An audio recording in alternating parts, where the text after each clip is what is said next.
Cyber തട്ടിപ്പുകൾ കൂടിക്കൂടി വരികയാണ്.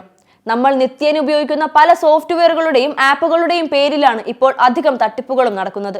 ഇപ്പോഴത്തെ ജനപ്രിയ വീഡിയോ സ്ട്രീമിംഗ് പ്ലാറ്റ്ഫോമായ നെറ്റ്ഫ്ലിക്സിന്റെ പേരിലും സൈബർ തട്ടിപ്പ്. നെറ്റ്ഫ്ലിക്സ് സബ്സ്ക്രിപ്ഷൻ തീർന്നുവെന്നും അക്കൗണ്ട് സസ്പെൻഡ് ചെയ്യപ്പെടുകയാണെന്നും കാണിച്ച് ഉപഭോക്താക്കൾക്ക് മെസ്സേജോ മെയിലോ അയക്കലാണ് തട്ടിപ്പിന്റെ ആദ്യ പടി. പിന്നീട് സബ്സ്ക്രിപ്ഷൻ പുതുക്കാൻ ഉപയോക്താക്കൾ പേയ്മെന്റ് ചെയ്യാൻ ശ്രമിക്കുമ്പോൾ പരാജയപ്പെട്ടു എന്ന് കാണിച്ച് വീണ്ടും മെസ്സേജ് വരും. എന്നാൽ കാർഡിന്റെ വിവരങ്ങൾ നൽകി പണമടക്കാൻ ശ്രമിക്കുമ്പോൾ ഫെയിൽഡ് എന്ന് എഴുതി കാണിക്കും. പേയ്മെന്റ് ചെയ്യാൻ വീണ്ടും വീണ്ടും ശ്രമിച്ചാലും ഇത് തന്നെയായിരിക്കും ഫലം. ഇങ്ങനെ പേയ്മെന്റ് ചെയ്യാൻ ശ്രമിക്കുന്നതിലൂടെ ഉപയോക്താവിന്റെ ക്രെഡിറ്റ് അല്ലെങ്കിൽ ഡെബിറ്റ് കാർഡുകളുടെ വിവരം തട്ടിയെടുക്കലാണ് സൈബർ തട്ടിപ്പ് സംഘങ്ങൾ ചെയ്യുന്നത്. ഉപഭോക്താക്കൾക്ക് നെറ്റ്ഫ്ലിക്സ് ഈ തട്ടിപ്പിനെ കുറിച്ച് മുന്നറിയിപ്പ് നൽകിയിട്ടുണ്ട്. ഈ തട്ടിപ്പിൽ ഇരയാകാതിരിക്കാൻ നെറ്റ്ഫ്ലിക്സിൽ നിന്നാണെന്ന് അവകാശപ്പെട്ടു വരുന്ന മെയിലുകളും മെസ്സേജുകളും നിർബന്ധമായും ഉപയോക്താവ് വെരിഫൈ ചെയ്യേണ്ടതാണ്.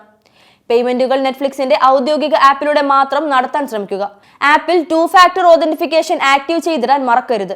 നമ്മുടെ ക്രെഡിറ്റ് ഡെബിറ്റ് കാർഡുകളിലെ വിവരങ്ങൾ തട്ടിപ്പ് സംഘം ശേഖരിക്കുന്നത് വലിയ തുകയ്ക്ക് വിറ്റുപോകുന്നതും നമ്മുടെ അക്കൗണ്ടിലുള്ള പൈസ നഷ്ടമാവുന്നതും നമ്മൾ അറിയില്ല.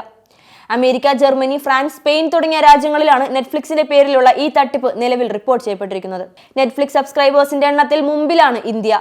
അതിനാൽ തന്നെ ഇന്ത്യയിലുള്ള ഉപഭോക്താക്കളും അതീവ ജാഗ്രത പാലിക്കേണ്ടതുണ്ട്.